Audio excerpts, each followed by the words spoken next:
Yesterday, we really had a wonderful time, some rich discussions, very profound, provocative. The chairman started off saying that we are in the age of redefinition. Indeed, the new ABCs for the 21st century is about AI, AR, Bluetooth, blockchain, cloud computing, crowdfunding. Yes, we are in the switch and swipe generation, and we have to deal with the gig economy. Yeah, the two sessions, the two panels yesterday, I think I could sum it up for myself is one, the first panel was discernment. We need discernment with so many issues about values, the many issues about funding, the many issues about impact, values, quality, excellence, diversity, how we behave, the different types of behaviors, mindsets, attitudes, beliefs, accessibility. The second panel for me was a second D, disruption. How can we work together in such a disruptive world with disruptive technologies and disruptive people even? We talk about accessibility. I just want to share two quotes that I thought was really wonderful. One is innovation. It's about finding new ways of doing things so that creation can have impact on society. The second one is art is proof that technology is not enough. So these discussions, these issues are relevant to panel 3. Today we have 3 wonderful speakers, but before we start, I just want to give you a couple of things that that I'm close to me, close to myself in terms of interdisciplinary explorations. One is at APA, the Academy for Performing Arts. We do an annual cross-stream performance in dance. So we have the combination of Chinese dance, ballet, and contemporary dance. I think in the West Kowloon recently, in Hong Kong, we have these artists in labs. And I like this article that artists and scientists, they are more alike than different. If we think that crossing boundaries is something recent, it's actually not. In 1967, Robert Mueller talks about the science of art. The art may be a necessary condition for constructing the new consciousness from which future science gets its structural realities to match nature, in which case it is more important than we generally admit. A book that has been seminal for my own thinking is Information Arts, published by MIT Press in 2002. It talks about a rising global trend of cultural convergence, of art, science, and technology. Yes, it offers educators and researchers an unprecedented opportunity to reevaluate the notion of how art is produced, to re-examine its subject matter and its function in society, and to reconceptualize how research is carried out in a new ecosystem of divergence and convergence. And we need to challenge, and today that is probably why we are having the third panel, the wisdom of trying to understand the arts, humanities, and sciences in isolation from each other, and of segregating high and low culture. Indeed, things have changed. We are now in the age of the prosumer, with prosumption as our current practice. The contemporary artist is said by Graham Sullivan to be part theorist, performer, producer, installer, writer, entertainer, and shaman who creates in material, media, text, and time, all of which take shape in real, simulated, and virtual worlds. And I recall yesterday's magician and clown, the speaker who shared so candidly and wonderfully. The death of the artist is something that someone has said. The artist is dead. We now have the new birth of the creative entrepreneur. So for this session, we are exploring boundaries of the arts, how we cross-discipline, how we collaborate, in arts creation? Where are the demarcations of art forms and indeed of disciplines? And what are the needs of our artists and audiences? And how can we capably respond to these developments? Without further ado, I would like to invite our first speaker, Patrick CHIU. Patrick is a wonderful entrepreneur, an artist entrepreneur. I've known of his work for a number of years in my previous position, and he is such an inspiring person for the young people and, of course, the older people. So, Patrick, you don't need introduction, so please come up. Thank you very much, Professor Leong, and welcome. Good morning. It's almost impossible to share with you my projects in 10 minutes, but I'll try to do so. And not as a very good morning person, I will try to stay awake and share with you some of my projects. I wear different hats in different organizations. For example, in Tuesday evening, in the dinner, you listened and watched 4 young gentlemen sing a cappella together. They deliver a song called the Swan Lake. So I am one of the artistic leader of that group, the Yatpo singers. But today I represent another group that we do classical music, and mainly early classical music. It's called SingFest. I founded both organizations back in decade or 8 years ago, and they have a common aim of promoting human voice and the body. Perhaps it would be quite nice because you know Yatpo a little bit more because of the Swan Lake. Let's go to that in the first place.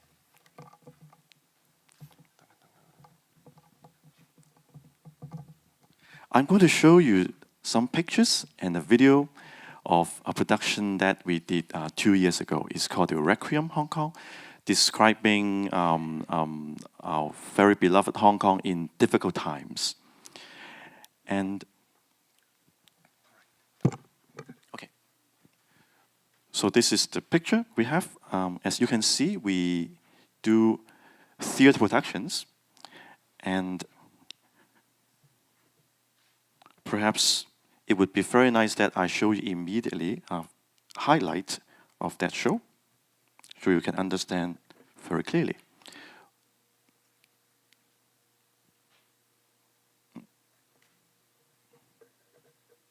Thank you very much.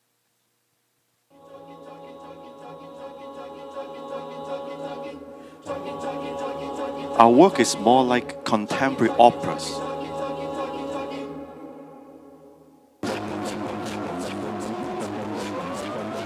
Could the music be louder? Thank you. And very heavily we used the audio system to enhance the music we composed.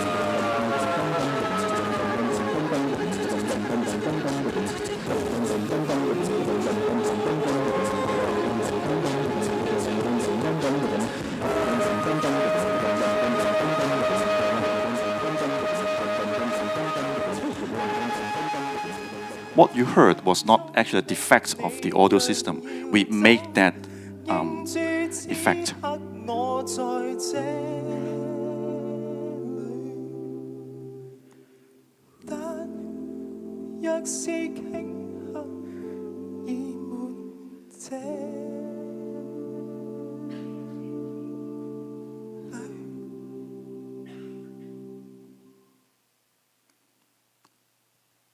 This is actually Yuri Ng, another artistic director of the group, like myself. And if you can recognize me, I have very long hair. And in the middle is Ng Chek Yin, the composer of the piece. So we formed this 3-person artistic group for the Yatpo singers. And as you can see, we do new music. We compose new music for every show, and we stage the show. And we use a cappella as the musical medium with audio designs. And this is what we do in Yatpo singers. On the other hand, For the SingFest, we do classical music, actually very old music in the Renaissance and Baroque period. And of course, we do not use any audio system. We use the acoustic, using old instruments. This is also what we do in a production in May from Monteverdi's madrigal book 8, War and Love. By the way, this year is the 450th birthday anniversary of Monteverdi. This is the reason we do a lot of Monteverdi this year. So as you can see in this production, I staged it myself. We use chairs as the main theme to link up different madrigals of Monteverdi. Perhaps, once again, let's go to a highlight.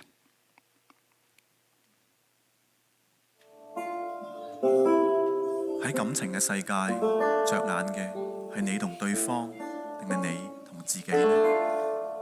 蒙台威爾第嘅音樂歷練400多年，細數人生嘅甜酸苦辣。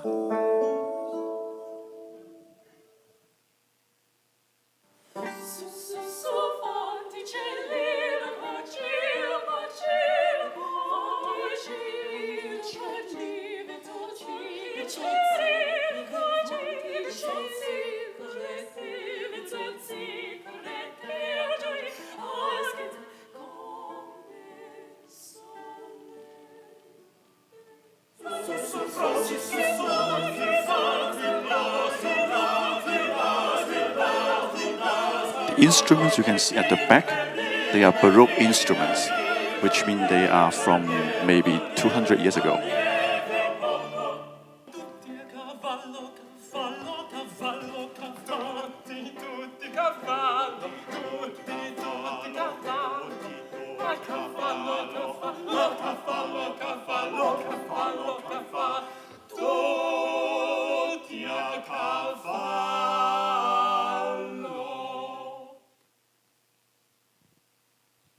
So in both groups, you can see young professional performers.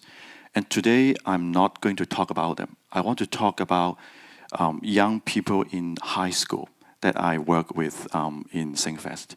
Because I think it is really, really important to let the next generation of artists work on something that we believe. So in this summer, I work with a group of young people. They are from high school. We put them in a theater setting, and we train them some physical elements as well as singing. They are originally singers. They don't quite move often, but we try to train them.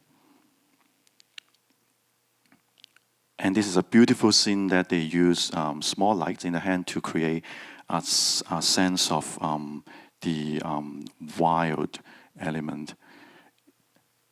Perhaps we can skip this video because of time, and we go strictly to what they performed.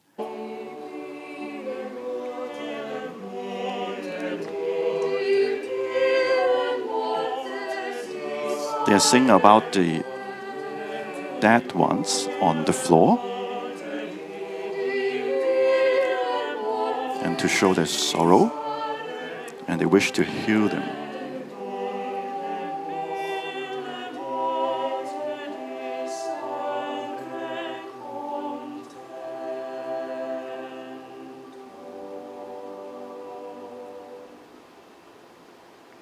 So this is the end of one madrigal, and we link to another madrigal, also in Renaissance period.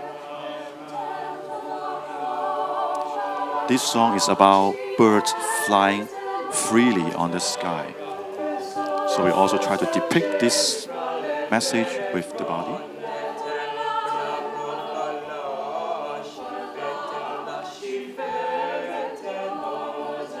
The age average of them is about 15.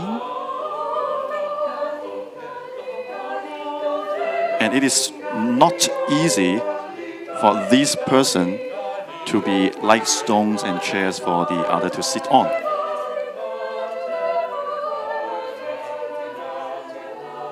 We gave around 3 months of training, and then right before the concert, we put them into a camp of 8 days and 7 nights. So in this long camp, they learn together and live together, and finally they're like a family.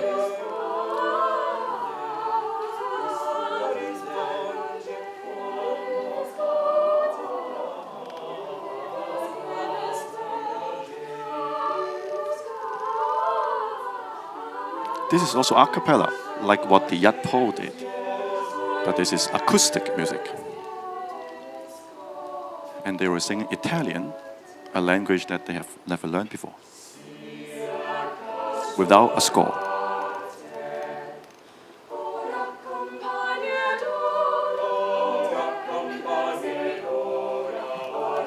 Now we see some birds flying.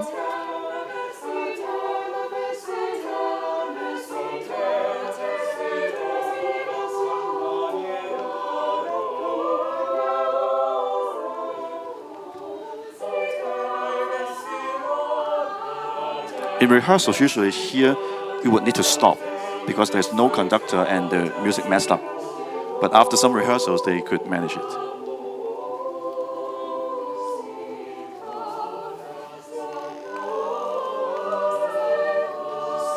I'm very proud of them because they are only 15 and they are high school students, and they could do something with the voice and the body. I think they really deserve some applause. Thank you very much. 非常感谢能被邀请来到这里，我也非常荣幸能与在座的各位同行一起参加这次会议。我叫朱楚贞，我是美国国家艺术赞助基金会的主席。我们的工作是来支持促进各艺术门类在美国各地的蓬勃发展，同时我们对其他国家的艺术项目也会给予一定的支持。我是美国人，但我的父母是中国人。我会说一点普通话，可是我说的不好。谢谢。我爸爸是山东平度人，妈妈是青岛人。我妈妈很年轻的时候就搬到了香港生活。香港是个非常美丽的地方，我们都很爱香港。The National Endowment for the Arts. Well, thank you. Oh. Thank you. The National Endowment for the Arts supports the arts in so many different ways. We make financial grants to arts programs throughout the United States, and also to more than 450 translations of literature from 82 other countries and 69 languages. We make grants to attract students and educators and audience members who could not buy their own tickets, and grants to deliver arts programs to communities across the nation, from arts programs in music and dance, theater, visual arts, museums, opera, creative writing, poetry, design, to featuring some of the top artists in jazz and folk and traditional arts. We make financial grants for the arts in schools and concert halls, on radio, television, digital. We make grants to people for the arts in disabilities. So over the past 5 decades, the National Endowment for the Arts has made more than 147,000 grants, totaling $5 billion in 16,000 communities across the United States. But today, what I want to talk to you about is one of the ways that we make financial grants through a program called Creativity Connects, because we're beginning to see many people in the United States who include the arts in crossing the boundaries in non-arts projects. So for example, in Gainesville, Florida, For a moment, you might think that you're in the wrong place if you're admitted to the hospital there, because musicians are hired there to stroll through the emergency trauma unit performing soothing music, and patients in the intensive care unit work with artists to draw and paint, because this hospital in Gainesville, Florida, believes that there's a relationship between medicine and art that can provide therapeutic qualities beyond just medicine alone.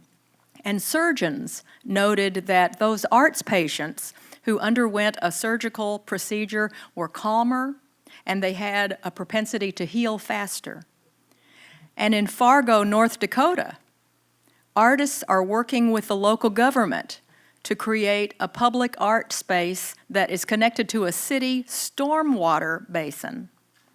And in Houston, Texas, artists came into a very poor neighborhood, and they painted, and they displayed their artwork, and they helped transform rundown places to live, and they transformed them into a clean and positive neighborhood. And this was a neighborhood where many low-income single mothers and their children lived.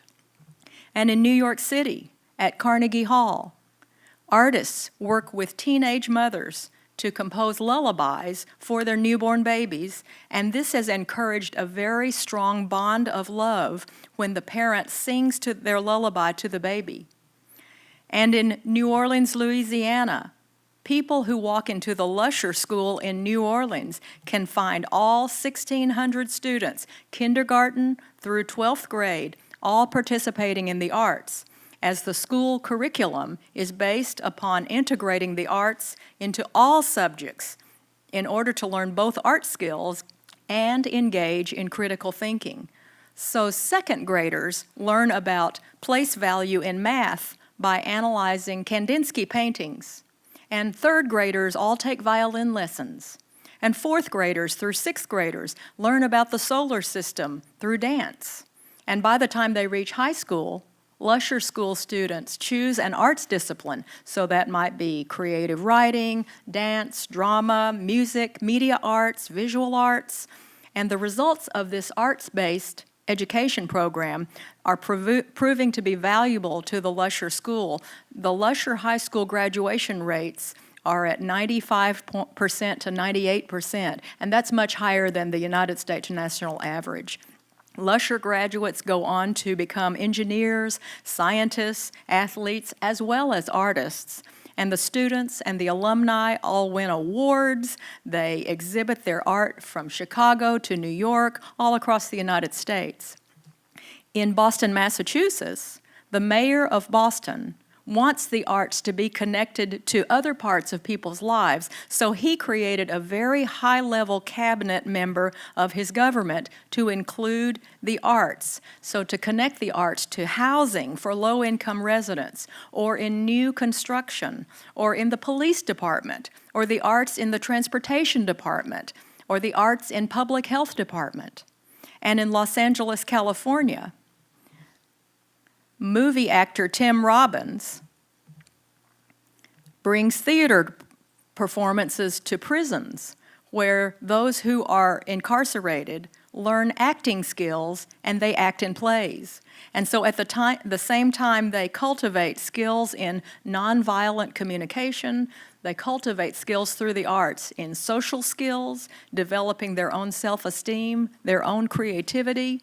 So it used to be that for every 10 people in the United States who were released from prison, 4 of them would commit another crime and return to prison. But now, the prisons with the theater productions have reduced that recidivism rate down to 0%. And the prison guards noted a kinder and a more humane interaction with those who are incarcerated who participated in the theater productions. And in Tacoma, Washington, there's an arts program to teach creation of sculptures made from glass to military soldiers who suffer from physical and psychological wounds of war. And this art form of glass blowing is so challenging and risky and complex and requires such precision. And this creation process that they go through, it keeps the soldiers focused and engaged. And these soldiers who have participated in this program called Hot Shop Heroes have said that the program has awakened their creativity and that fostered their imagination, inquiry, experimentation, and healing. And in Milwaukee, Wisconsin, there's an arts organization that engages older adults with memory loss by encouraging them to imagine stories and poems and songs to create live performances and visual and sound installations. So artists and trained nursing home staff work with the residents in Wisconsin nursing homes to create and record original stories. And the objective is to replace the pressure to have to remember, which the patients cannot do. And instead they get to replace it with the freedom to imagine through the arts.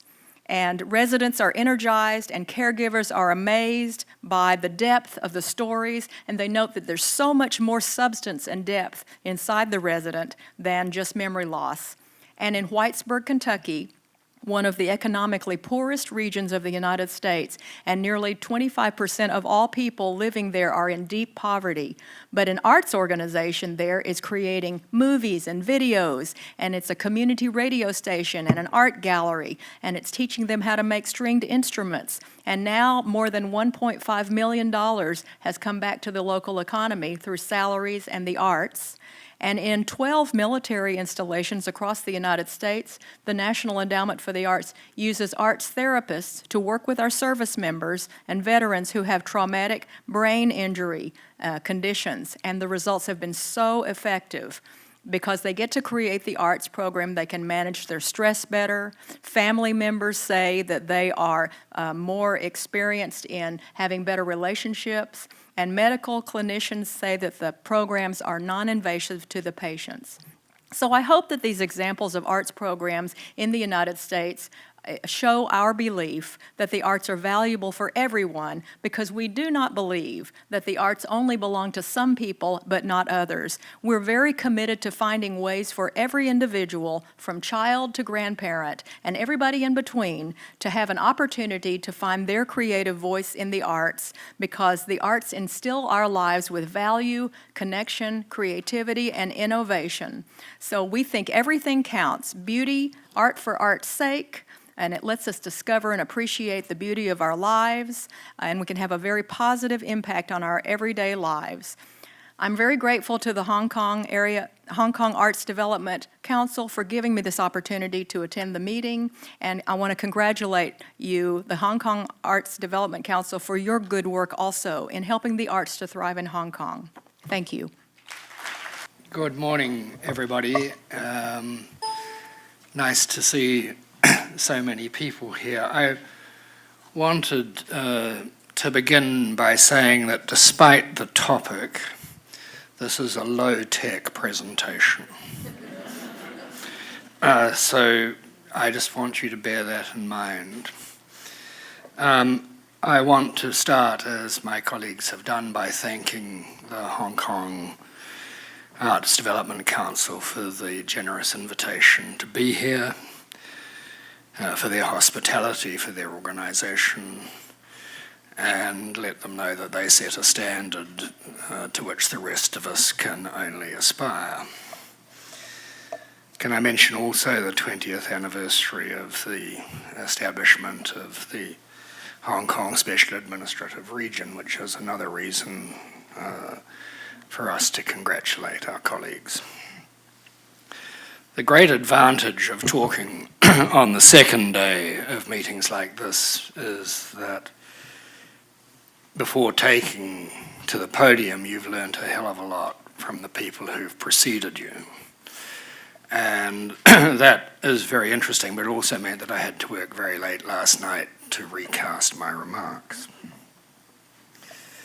You asked me to talk about exploring the boundaries of the arts, and this is a question which I have to approach much as Rupert Meyer and Simon Bro did yesterday, from the perspective of one who until very recently, as chairman of the Arts Council of New Zealand, had to develop public policy about funding the arts.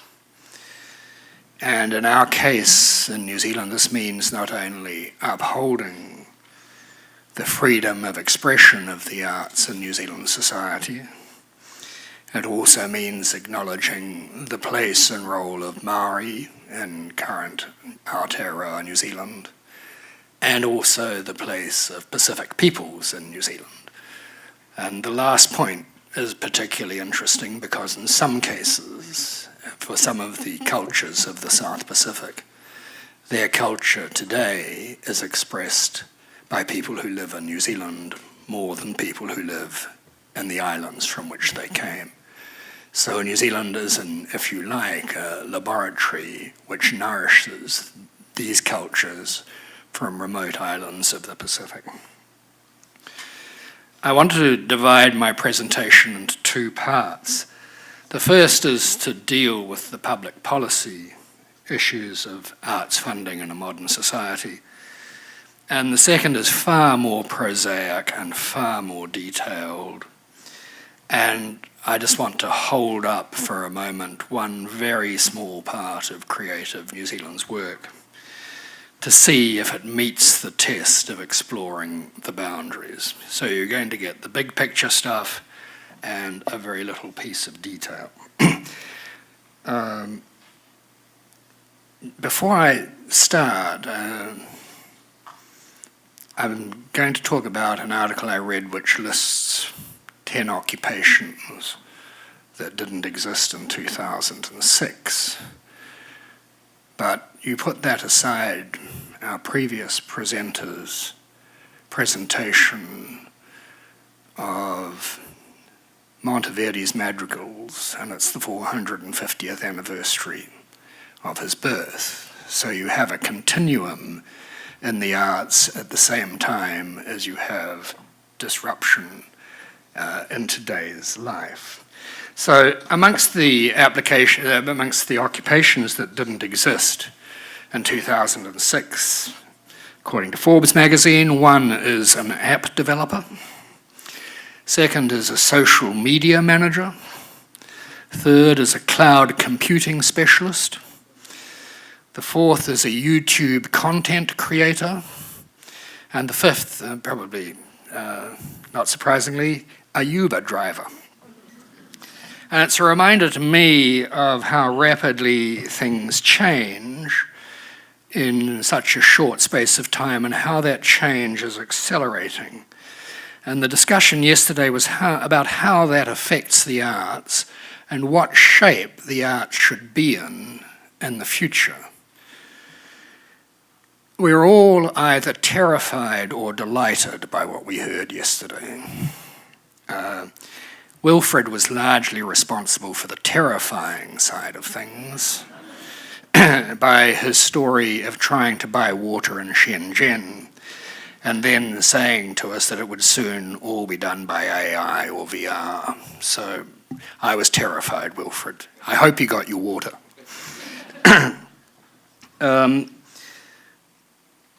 As artists become more connected globally, their influences and experiences are shifting and transforming. And technology is not just about defining art and creativity at the creative end of the process, and we haven't talked very much about this, but it's also at the receiving and consumer end of the process. We talk about how art is going to be created in a technological age. Do we talk very much about how art is going to be consumed in a technological age? But that's not the only change. Our societies are changing as well. That has very widespread implications for arts policy. When I was 10 years old, 83% of the New Zealand population was Pākehā, European. Today, that's 66%. That's in the space of 55 years, 2 generations, and it will continue in New Zealand as I suspect it continues in other places. And that's one of the reasons why Creative New Zealand is so committed to developing partnerships in this region of the world. because New Zealanders are becoming more and more diverse in their backgrounds and are expecting arts funding organisations to reflect that and to reflect their cultures in what we do in New Zealand. We also have an ageing population. Not as dramatic as in some countries, but it's still a very important factor. And technology is not always a factor that helps an ageing society. And we have to take account of that in making policy. An 83-year-old who can do virtual reality is somebody who I think is pretty competent, but not everybody's in that category.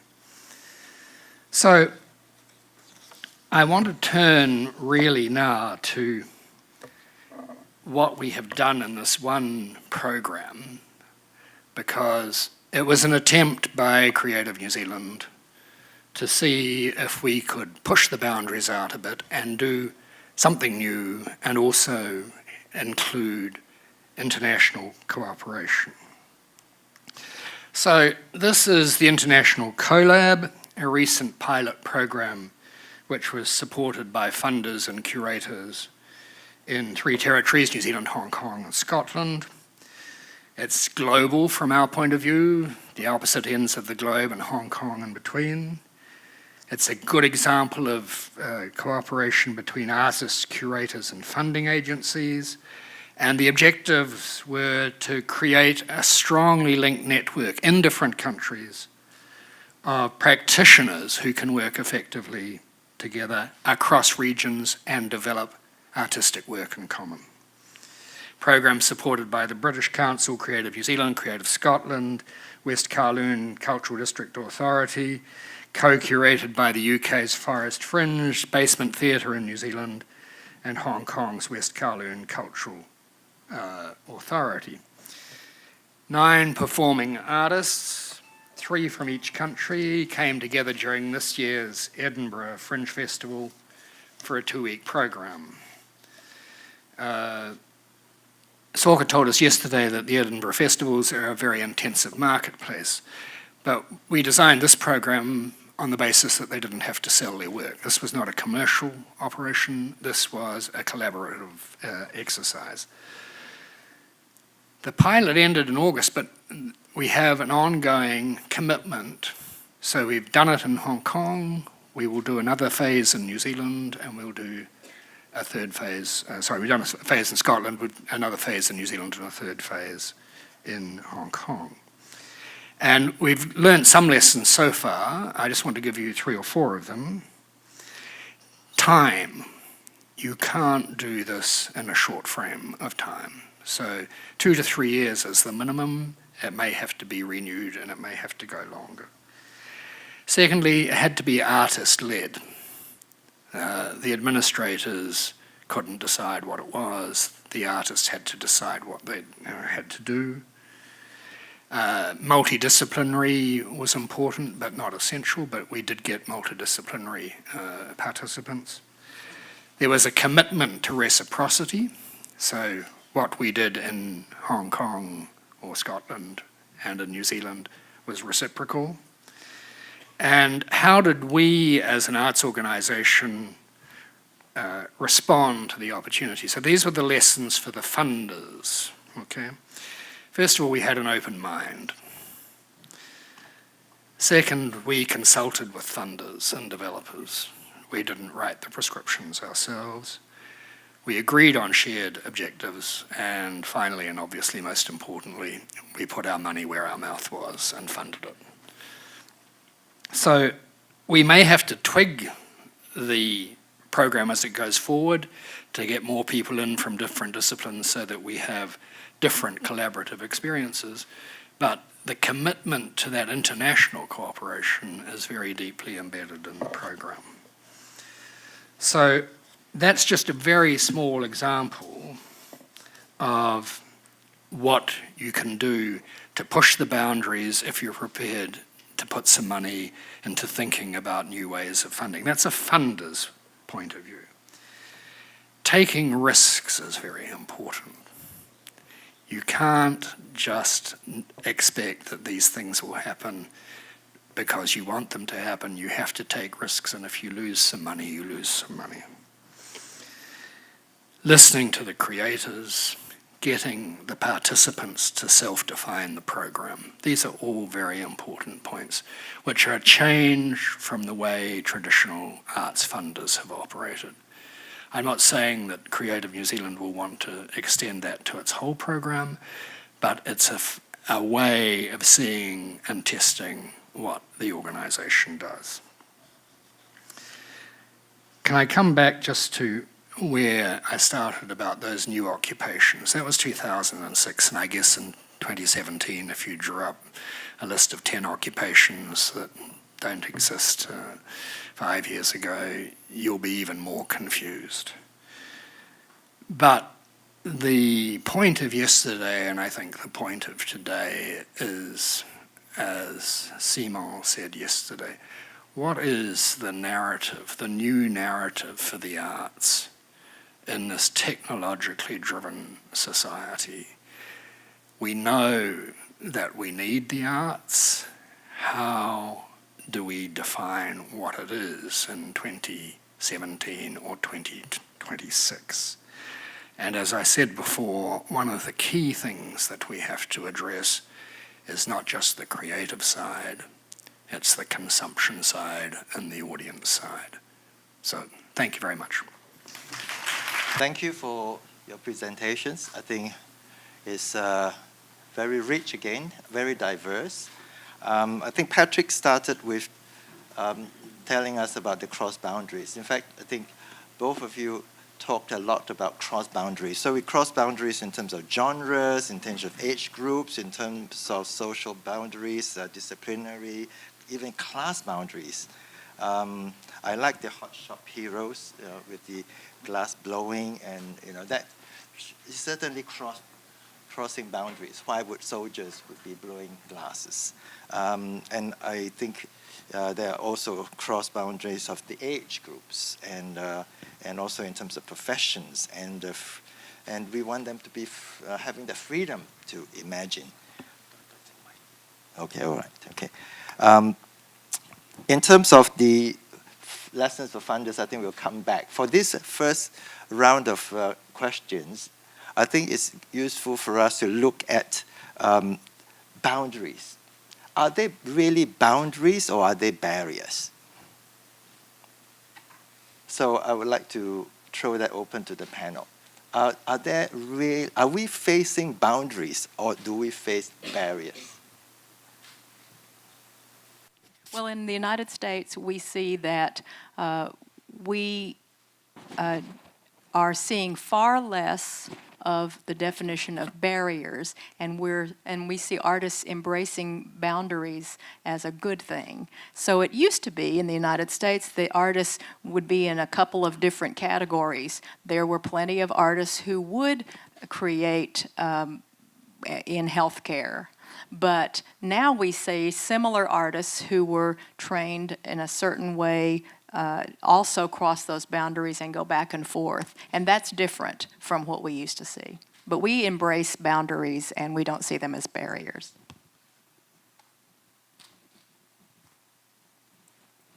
In terms of artistic boundaries, I think the term cross-discipline has been discussed for more than half a century, especially when computer came into our life, and especially when today everyone has a small computer.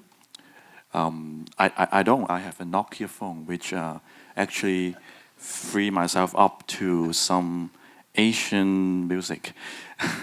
And so what I mean is I don't quite see a lot of boundaries when I work. Maybe the thing that challenged me is to understand everyone, every performers, every designers that I work with, to understand their feelings, and then that might be boundaries, or that might be challenges, or that might be something that we need to work on, like what I talk about in the videos. That usually at some moments we have to stop because of some technical things or artistic challenges, but that is also the moment for discussion. So at that moment, we actually know more about everyone. So this is the thing I see when I work.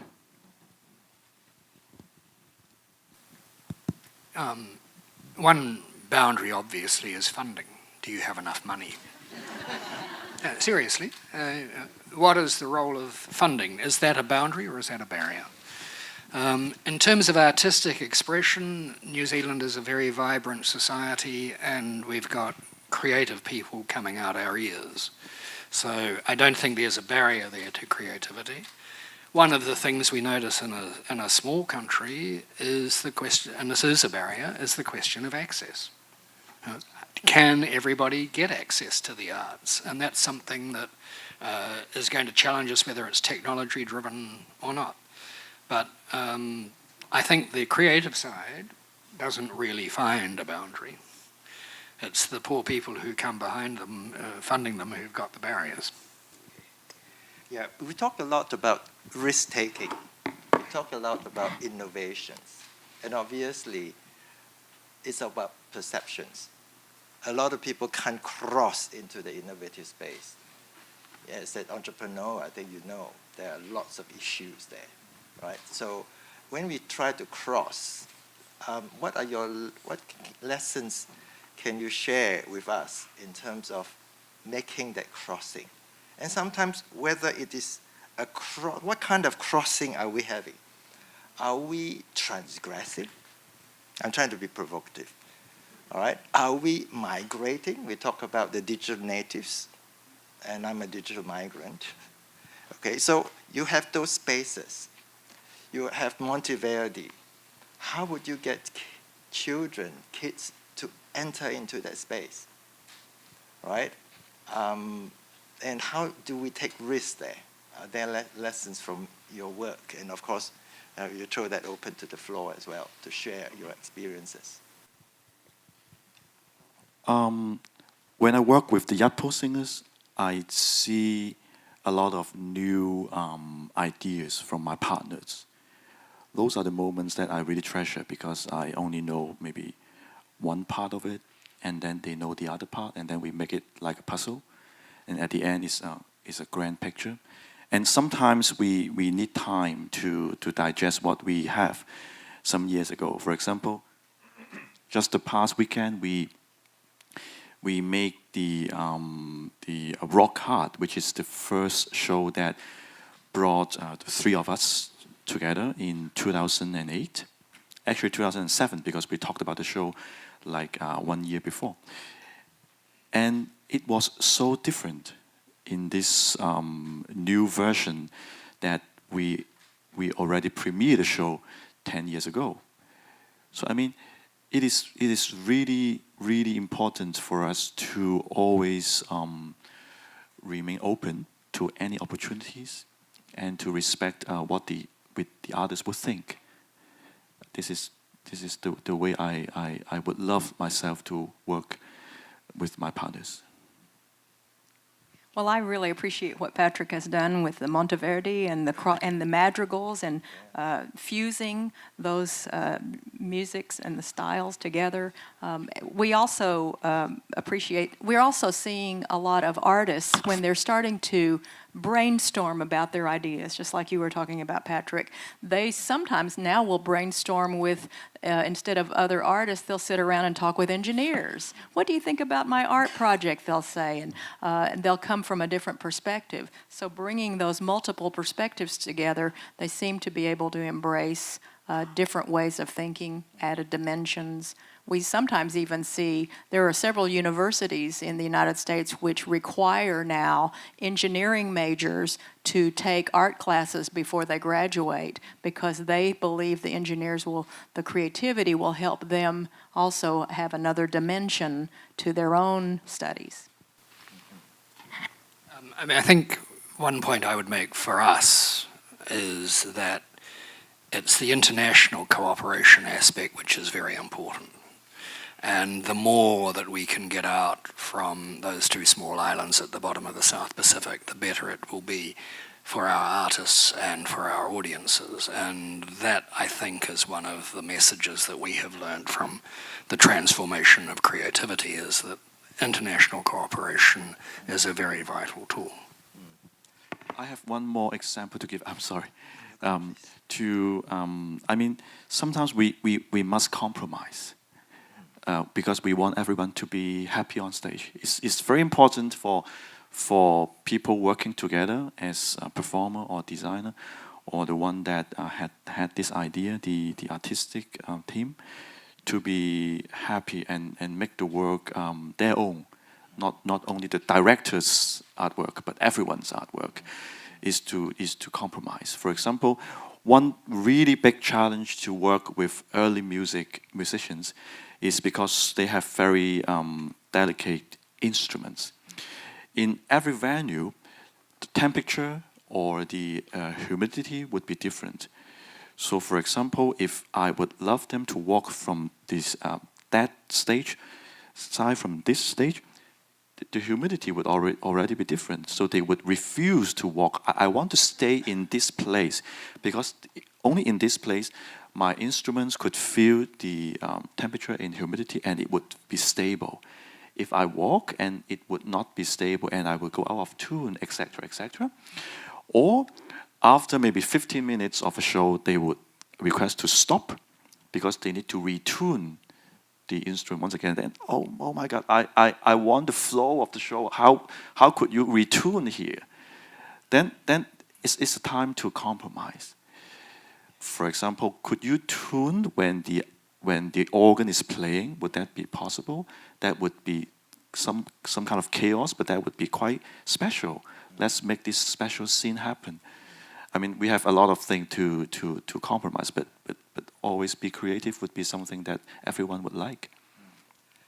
If we talk about compromise, we talked about quality yesterday. So how would we maintain that quality? And what do we mean by quality for different groups of people? So how do we balance that? Well, in our case, because we are a funder of the arts, Right, we yes. only fund based on two criteria, and one is excellence, and the other one is merit. So we are always paying attention to the quality of the production or the project itself or the level of ability. That's a very important piece of it, and don't want to let that go. But we also do not believe that it has to be that if you compromise, you lose quality. You can have both, but being open-minded, just as you've been, is also paying attention to the organic quality of everybody having a different perspective, without force-fitting everybody to always be exactly alike. But yet you don't want to let go of the quality because it brings the project to its dream and what you want it to happen. So we don't think it's either or, but you do have to be mindful of both. I mean, there's a real debate around excellence, isn't there? You are funding, in our case, organisations which are at the top of their game across their discipline. So you are funding excellence. But at the same time, we have a legal commitment to make sure that people participate. And you're not always going to get excellence at that level, but you are going to produce, as Jane says, you're going to produce merit. I'd be very interested in hearing views from people out there about what is excellence and how do you define it. I would like to add one more piece to that. Is one of the things we do as an illustration. I'm not sure this is the best illustration, but sometimes I use this as an illustration to describe how we look at the arts environment in the United States. And often the illustration is we like to think of ourselves as a food system. So, for example, if you look at all the different ways we participate in eating food, sometimes we eat in Michelin star restaurants, sometimes we eat in diners, sometimes we eat in small restaurants, sometimes we eat in cooked and buffets, sometimes we cook our own meals. But not everybody eats the same way all the time. And so if we are evaluating excellence in a Michelin star restaurant, that's wonderful. Maybe we should eat only in Michelin star restaurants. But sometimes if we look at a buffet, we want to evaluate it as, is this the best buffet we could possibly produce? So sometimes evaluating it is in a different way of excellence. So diversity is important. It can be. Right. So in diversity, we have things like taking your word, your low tech, and we have high tech. So we have a great divide there.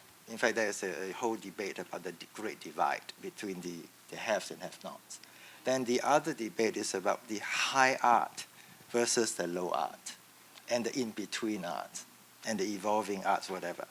So how do we manage all that dynamic as funders and also as artists?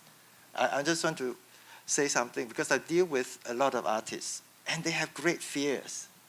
They fears because they don't feel secure. They can't get the funding. They can't get the venues. They can't get the group. You're lucky you get a great group, but people can't form the groups. Then when they get the groups, they may get poached by somebody else. So they don't have stability in terms of even the group. They can't get admin help. So they have to do everything. So there are lots of these issues that, I know it is a big issue, but I just throw it open because I think this is very much at the heart of the community, the practitioners, and also a lot of administrators and managers. So I'm not sure, from your experiences, what can you advise us that we can, foray into that space to try and have creative solutions? We have a three-step process when we evaluate any grant proposal application that comes to the National Endowment for the Arts. And we probably get about 6,000 applications a year. And for every proposal that's read, the first people who read it are citizens, are people in the United States who are experts in the field from all across America. And we bring those experts, and they they recommend whether it's really excellent or not. And then the second group, another group of council members reads it, and then the chairman reads it. So there's something related to people when you've been out in the field and you know what you're talking about. You can look at a proposal and say, they are really good. And sometimes it is they may not have the artists. The top artists they want, but they're really good at being able to create it, and they'll make a recommendation. So sometimes we evaluate it. We evaluate every proposal that way. I think one of the things that we're noticing more and more is interdisciplinary work. And that's a bit of a challenge because you need a different way of looking at it. But it does encourage artists to work together, and it does produce new forms of art work, which may expand the boundaries even further. Well, I would really love to thank Professor Leung for talking about fear. As artists, we do have a lot of fears because we are fragile. And but I think it is interesting to be in this feared state because that would somehow inspire us to think about who we are and where we are, and then next step would be the creation of our work. And talking about cross-discipline is also about working in fear. Because, for example, you want the next show to have some videos, and you work with a video designer, and suddenly you find that you don't know anything about videos, and sometimes the projection would have conflict with the lighting, and etc. But the video designer would have their stand to make their work really shine on stage. So it's about really working in some kind of ignorance, but that's the most interesting part of the creating a new show. Yeah. Indeed, I think maybe it's be useful to get some voices from the audience. Anyone want to comment or ask more questions? Yes, Andy. I think there was an interesting set of words used in your introduction Samuel. You talked about the term transdisciplinary, and Patrick's just used the word cross-disciplinary, and Richard's just used the word interdisciplinary. I'd like to offer another one, which is anti-disciplinary, because I think that actually now we're in a place where I don't think that artists actually want to be recognised as practising in a single discipline, or even as crossing disciplines. They actually want to be seen as totally transcending that completely. So I'd like to offer anti-disciplinary as the new all disciplinaries. I like that. I know we see a number of artists not wanting to be forced into a category that somebody else has labeled, but to be able to create the category that they want to create out of their own creation. And so we certainly want to honor that, but it does speak to anti-disciplinary, cross-disciplinary, and transcending. But Jane, I would love to talk to you because you are a funder. And you see, and I'm going to be at risk talking about this because this is the creation of the HKADC. When we apply for fundings, we must tick which discipline we are in. That's right. Well, the way we do it, and that's been asked over the we have to do and that. I always don't want to do that. Well, the way we do it is to be able to honor what we just talked about and at the same time make everybody tick a box on whatever they're supposed to. Is, let's say, for example, there's an arts project that includes music, but it also includes dance. I'm just making this up, but this has certainly happened many times. And somebody is applying and they don't know which one to check. And so they call us, and we guide them through the process, and we talk with them about the nature of their project, and we say, you know, you might try this one instead of that one. And so we think you have more options to apply than just being forced into only music. If it includes visual arts, it may be that you're applying under the visual arts category, but it includes music. So that's how we work it, is we talk with them and at length about that. Oh, okay, Simon.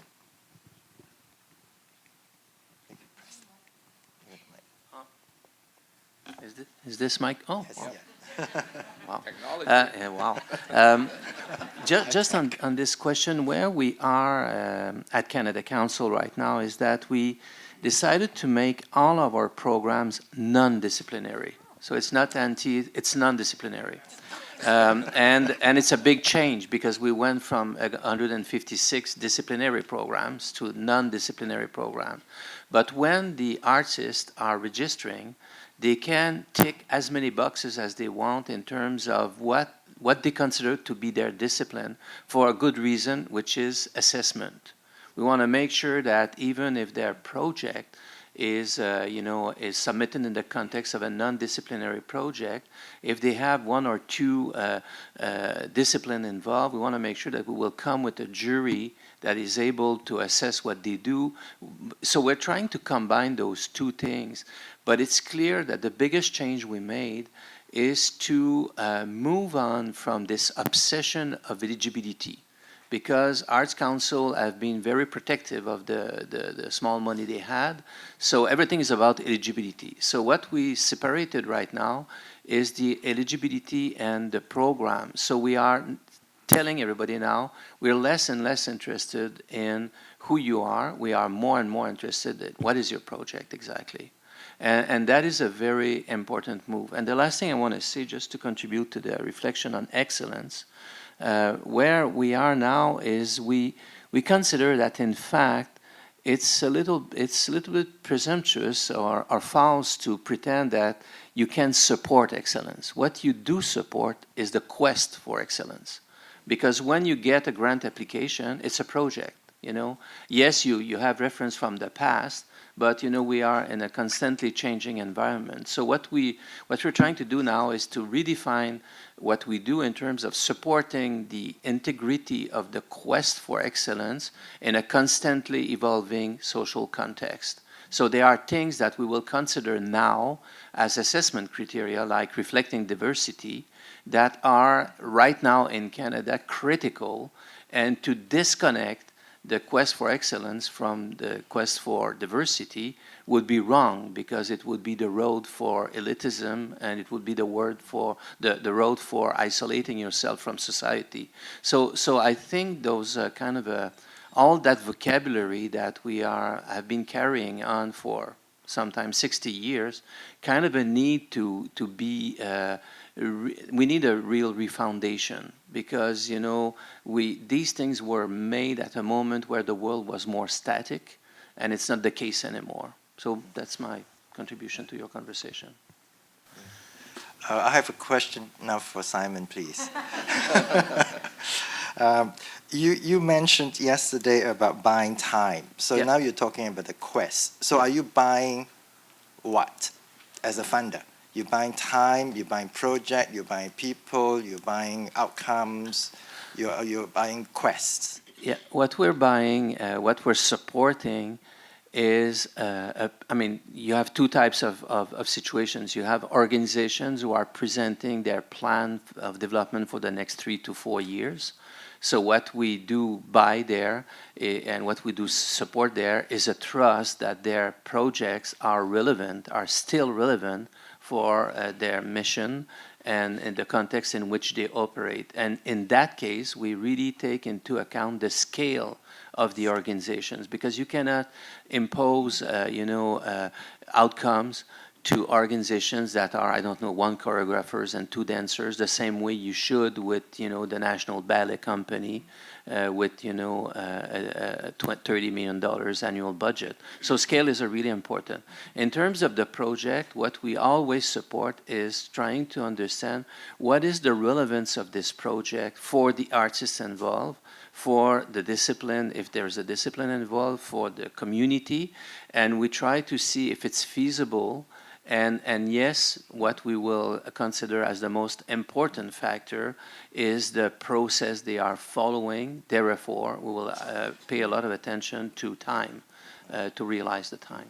I wanted to add on to that good comment about not only the quest for excellence and buying time, is that in the big picture, what I like so much about all of that is that the arts provide us an avenue to always be a lifelong learner.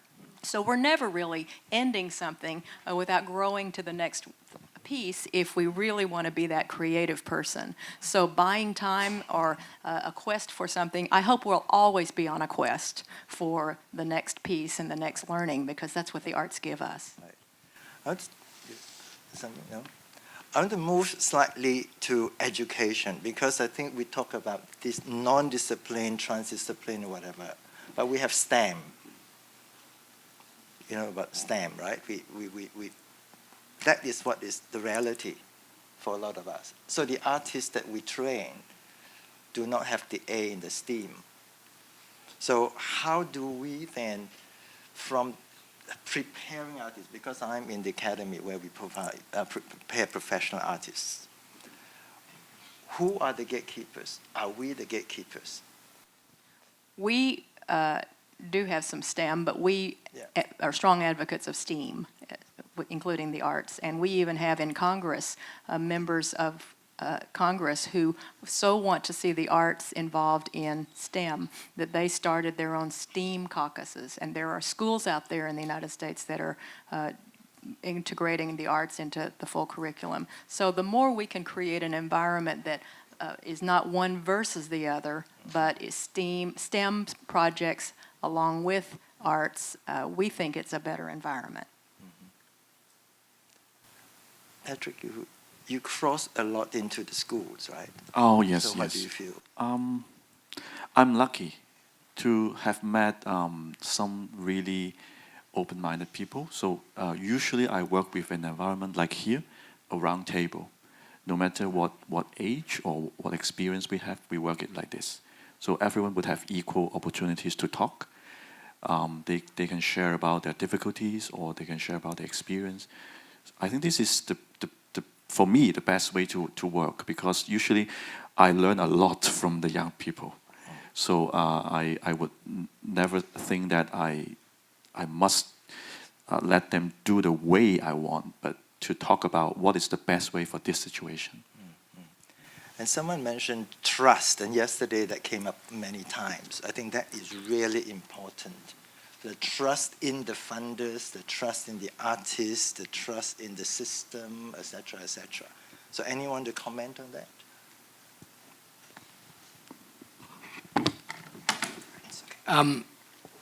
Yeah, from the funders' point of view, okay, Sure. you have to trust the proponents to be able to deliver what they say they're going to deliver. But at the same time, and I made that remark in my prepared text, you have to take risks. I mean, you can't be an arts funder without taking risks, and risk and trust are not equally balanced. So, yes, you've got to have faith that they can do what they say they do, but sometimes you have to say to them, take the risk as well. So I think that's a very important part of funding. Well, we feel the same way, trying to encourage people to be innovative, understanding that trust between the funder and the artist. But having said that, after the project comes in, and if they didn't do what they said they were going to do, that's not, it's not acceptable, and it really is does lower the level of trust for future projects, likely, because we do pay attention to the final projects themselves. And Thank you. Any, yeah, audience? Yes. I think advocacy obviously is very important for the A to be put back into the STEM. At the moment in Hong Kong, we're still extremely STEM focused, and I think that's why the ADC is doing society a very good favor by having this kind of conference. More importantly, we need a critical mass before we are able to tip the balance. We are not yet at a point in which, well, we're not yet at the tipping point. If I may give an example, about 6 years ago, AFTEC wrote to the Faculty of Medicine at the Hong Kong University to say that as important as technology is, as important as the medical students that you're training, it is so important that you put human values back into the equation. So we wrote them a proposal, in fact, to say we'd like to put the performing arts into something, X. We were very fortunate in that at the same time, the faculty was planning a medical humanities program. And this program actually is part of their formal curriculum. So the minds met. It was just totally fortuitous. I wouldn't put it down to anything other than luck. That we started this, the performing arts module of medical humanities at Hong Kong U 6 years ago, working with years 1 and 2 medical students. And the important point I'd like to put here is it's part of the formal curriculum. It is examined. And in the first 2 years when students poo-pooed, the arts, what is it? And they didn't turn up for performing arts workshops, they actually failed their first year and they had to repeat. They had to do a lot of catching up in the summer. After the first 2 years, and it was a challenge because we were new to them, they were new to us. So this is where the trust comes in. There is a lot of discussion all the time on what works, what doesn't work, how do we compromise. So after 6 years, I think we are at a more level playing field. There is a bit of the medical humanities culture at Hong Kong U, but still the position of the arts is not well understood. However, the university has put an enrichment year, starting from next year, in which all their year 3 medical students have to come out to serve Hong Kong. And it's not about doctoring. It's about working in NGOs. It's about working anywhere and everywhere, and they're now open for application. And this, I think, is a way that if we are able to penetrate the STEM side of things, then in years to come, hopefully 5 years, we would be able to create a critical mass that will help the arts move into a very important position in 21st century living. Thank you. we have a saying in the United States is it takes a long time for something to happen suddenly. And so all of the work that you're doing, you can celebrate all along the way, and there are plenty of for example, hospitals that don't want to participate. But the ones that do, that's where you can run in and really have a successful story, and more people will pay attention. So congratulations. Yeah. I think time for one more question. Thank you for the wonderful panel discussion. My question is about risk-taking. As an art administration, we work with artists and young people who are risk-takers. But sometimes the hardest, the risk-taker that I need to convince is my board. Demographically, I think most of us in this room know when we have to, I just got done with a board meeting yesterday, so how do you convince your board, usually older and of a certain demographic and gender, so how do you convince them that risk-taking, and especially here in Hong Kong now, it's a really exciting time. But I'm really curious also to hear from Jane, from your perspective in the National Endowment of the Arts in the U.S., speaking as Chinese Americans. How do you convince, how do you change that thinking? Because, and also what you said about the changing demographics of New Zealand, it's, how do you promote cross generational collaboration as well? And so those are the two questions that I have. Thank you.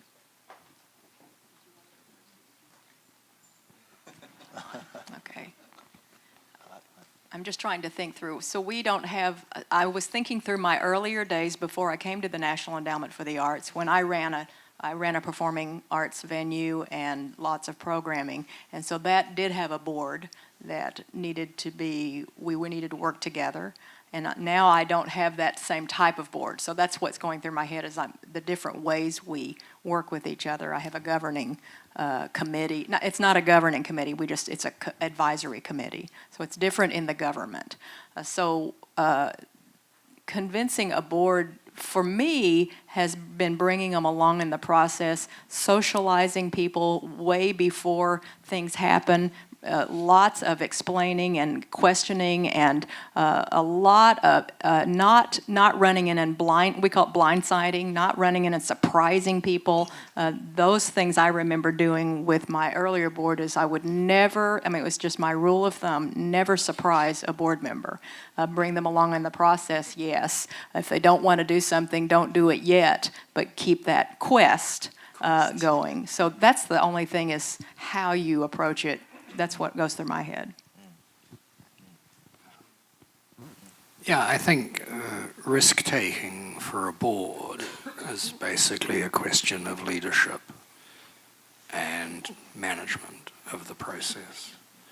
I mean, if you're going to take risks and you're going to convince your board to take risks, you have to be, as the chairperson, prepared to say so and take risks. And gradually you can convince your colleagues that taking a risk is worth it. I mean, when you're in a public-funded arts organisation, you are subject to questions in the Parliament, to the Official Information Act, all those processes that can expose your processes. But if you are prepared to say, we are going to take a risk, and you lead your board through it, I think you can get there in the end. And they will see over a period of time that risk-taking is actually worth the effort. On the second thing of intergenerational, I'm of a generation that has got less in front of me than a lot of people in this audience. And I think the interesting thing in New Zealand is that the changing demographic, the non-European side, is younger, by and large, than the other ethnicities. And the older generation, particularly, still wants to see funded traditional forms of art that they have known all their lives. The younger people, and of different ethnicities, want other things. So the question for a public funder is, how do you strike that balance? And it's not always easy, and you get criticised for decisions one way or the other. But that's just the reality of a New Zealand society where 89% of the people say in response to surveys that art matters in their life. I encountered 3 boards in my life. I was in the Hong Kong Chinese Orchestra Board for 4 years, and then of course the YAPO Board and then the SingFest Board. As the only local artist on stage, unfortunately I don't have a good reference for you, because all these boards are excellent, period. Excellent. On that note, very positive. I think we can celebrate. Yes, I think we do have a lot of good practice, good people, open, adventurous, risk takers, creative, innovative, entrepreneurial, the list goes on. But we also have the challenge, I think, if arts really matter, and if the arts are valuable for everybody, then we need to work together to penetrate into those other boundaries that have too many gatekeepers.